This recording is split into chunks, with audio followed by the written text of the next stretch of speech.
What is up, everyone? Welcome to another weekly news video. There's only a few talking points today because it's been a slow week, which is a really good thing for the hobby.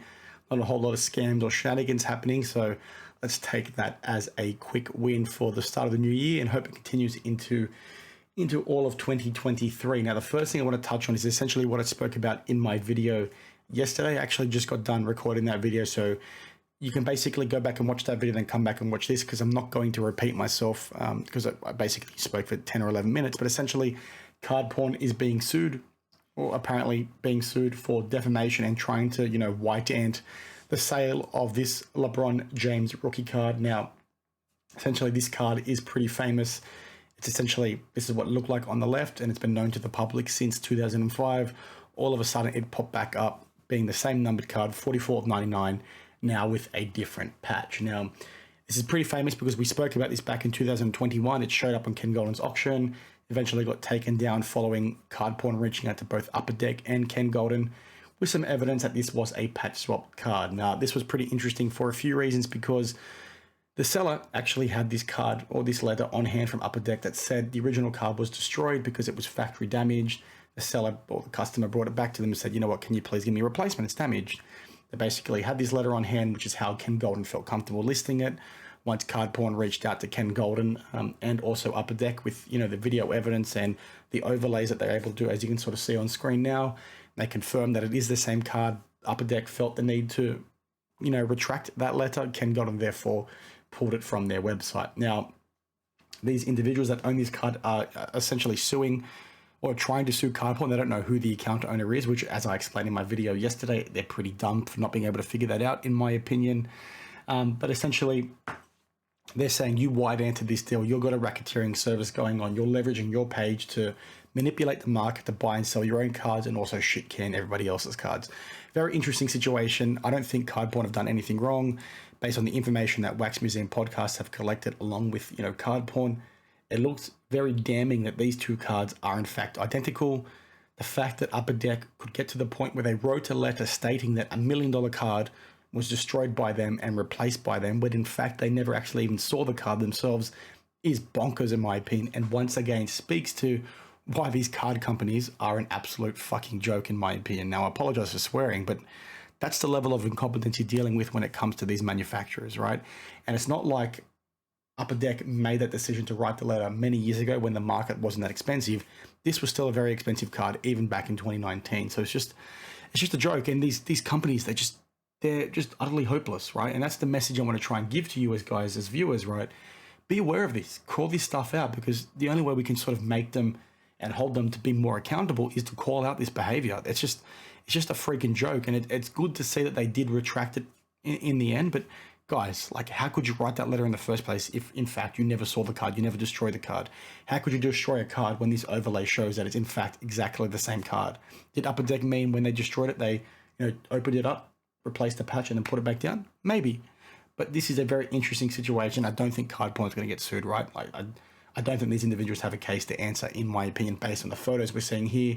Maybe they have more information, in their back pocket that they're going to wait to show in court, but if the accusations from Cardporn and the likes of Wax Museum podcast saying, you know what, these are in fact the same card, which is why we think it's patch swap, not destroyed, as Upper Deck initially stated, those are not the kinds of questions you want to try and get answered in a courtroom. Because if you're the person to try to do something dodgy and you're trying to manipulate, and force this card to get relisted back in Golden's auction, you're going to look pretty foolish when it does come out that you defrauded the situation, right? You patched up the card and lied about Upper Deck giving you that letter or something along those lines, right?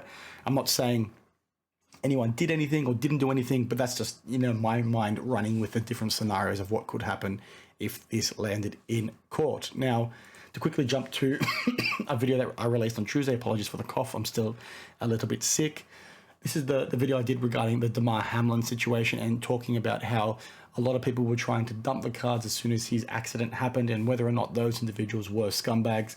I actually got a lot of really, really good comments on this, so please check out my Instagram post, but also my YouTube video if you haven't seen it already. There's been a lot of good discussion in the comments where I was actually surprised. I was expecting to cop a lot more heat for trying to call this out, because my message in that video was there seemed to be a lot of people out there that were getting very angry that these individuals were trying to sell these cards and cash in on the situation and were shielding these cards and the hobby sort of banded together to allow this to happen. And I thought I'd cop some heat for that, but it looks like a lot of people agree with me, right? People are free to buy and sell for whatever price they want, and buy and pay for whatever price they want, right? That's the point I was trying to make. And I just find it very odd that you've got individuals getting so emotional about this situation. And it's fine if you want to do that, right? I'm not going to tell you how to act or judge, but it's just odd when you've got these people that are acting like hypocrites. Not all doing this, right? But you've got some people that are getting very angry at this situation.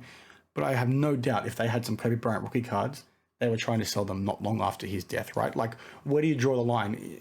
You can't say a player, like you want to speculate on a player, another card in front of me. I've got a Kevin De Bruyne stained glass card here. Like, if he has a really, really good game and he breaks some sort of international soccer record, am I not allowed to put that card on eBay to sell to try and cash in on the hype? Like, albeit this situation is a little bit more morbid and questionable in terms of what type of person you have to be to how quickly post this card for sale.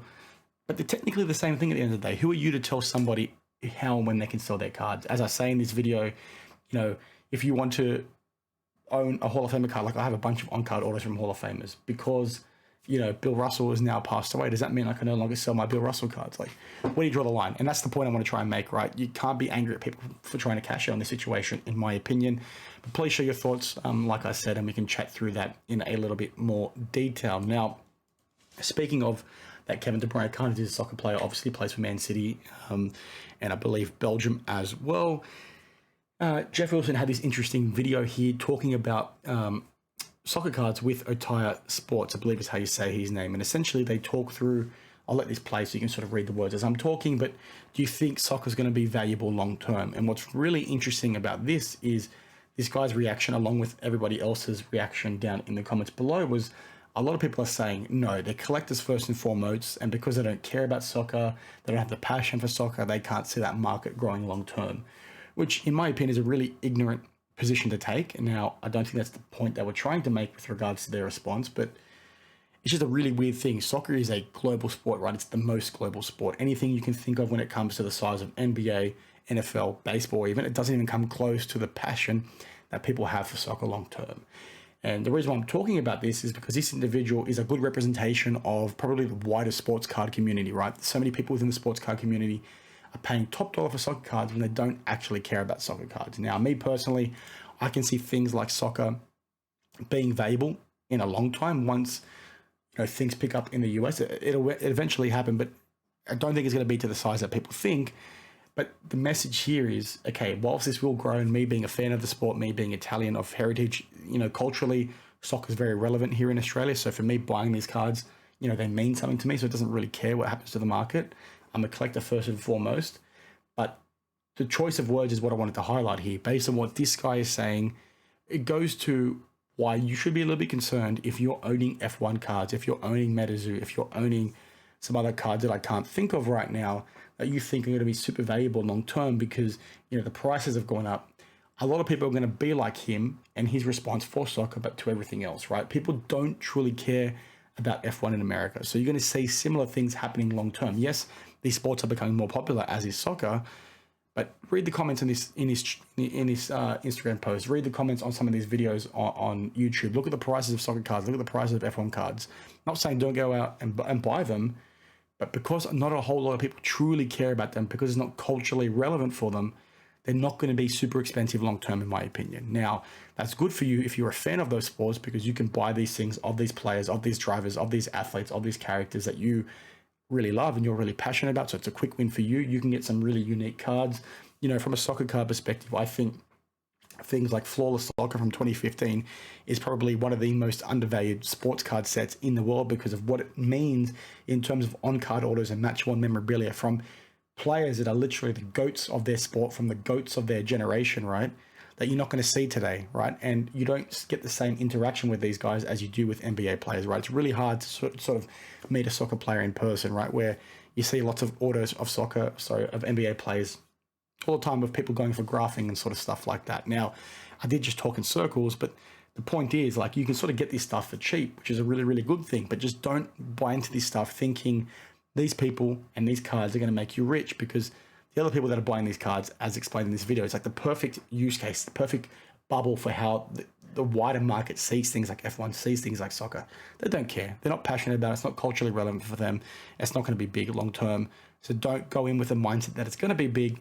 Go in with a mindset that you're a collector, you want to have fun, you love the cards, you love the players, you love the team, and then sort of see what happens long term. And that was a big rant.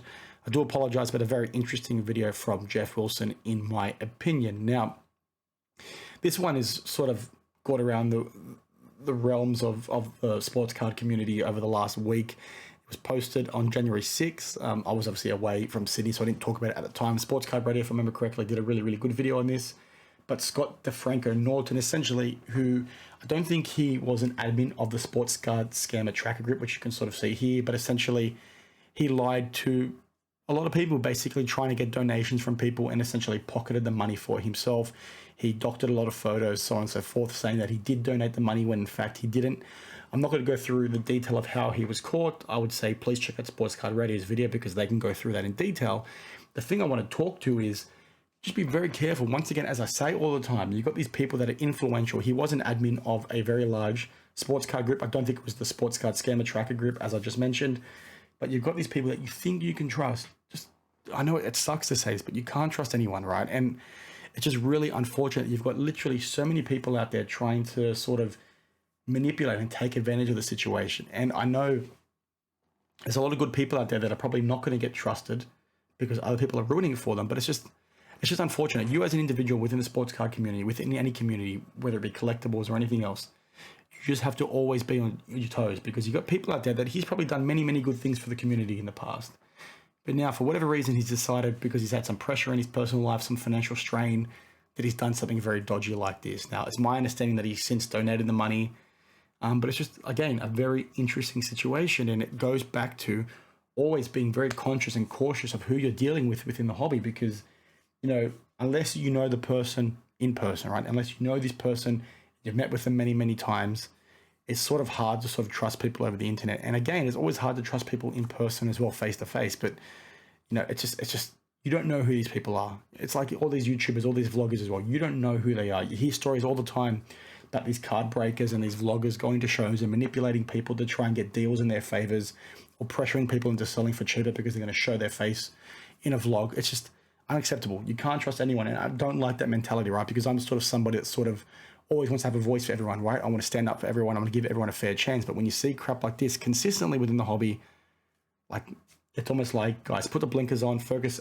on yourself to an extent, help out where you can, but just be very conscious of when you're going to hand over lots of money to people that you don't really know, right? Because they're going to try and scam you for the most part. Now, that was interesting week of news. I hope you did like the things we spoke about today. Please share your thoughts down in the comments below on any of the items we discussed. Again, very, very interesting. Some of this stuff, it's just shocking to me how Upper Deck could write that letter in the first place. Like, back to that first point we spoke about.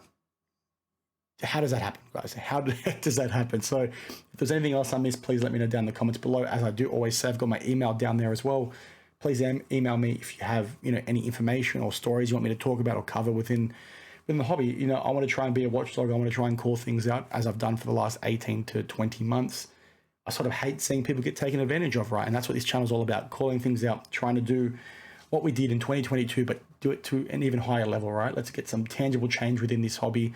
Let's get some of these businesses trying to act more accordingly, right? Let's try and get Upper Deck to not make that kind of mistake again in the future. Can you imagine if you're a person who saw that Upper Deck letter and said, you know what, I'm going to feel comfortable paying $1 million for this card. You buy the card, and then a couple months later, Upper Deck saying, you know what, we fucked up. Like, guys, how is that acceptable? As always, though, thanks for watching, and I will see you in the next one. Cheers.